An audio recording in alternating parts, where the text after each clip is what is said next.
NID card এবং জন্ম নিবন্ধন এই দুইটার তথ্য কি এক হইতে হবে পাসপোর্ট বানাতে হলে? আর এই দুইটাই কি আমাদেরকে পাসপোর্ট বানানোর সময় পাসপোর্ট অফিসে জমা দেওয়া লাগবে?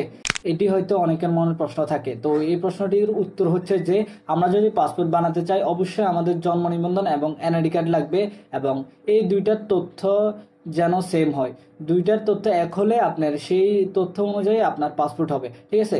তার মানে আপনার তিনটা কাগজপত্রে একই তথ্য থাকতে হবে, আপনার একই নাম, একই জন্ম তারিখ, বাবার নাম, মায়ের নাম, ঠিকানা সব তিনটা জায়গায় একই হইতে হবে। আপনার যদি জন্ম নিবন্ধনে ভুল থাকে, মনে করেন জন্ম নিবন্ধনের নাম একরকম আকারে এবং আপনার এনআইডি কার্ডে আরেক রকম, তো আপনারা যখন পাসপোর্টের জন্য আবেদন করবেন ওই ক্ষেত্রে ওনারা যদি কোনো প্রকার আপনার এই নামে সন্দেহ লাগে যে এখানে ভুল আছে, ওই ক্ষেত্রে ওরা চেক করবে আপনার জন্ম নিবন্ধন। তো তখন যদি আপনার জন্ম নিবন্ধন সঠিকভাবে না দেখাতে পারেন তাহলে আপনার পাসপোর্টের আবেদন গ্রহণযোগ্য হবে না, অথবা পরবর্তীতে হয়তো বাতিল হয়ে যেতে পারে।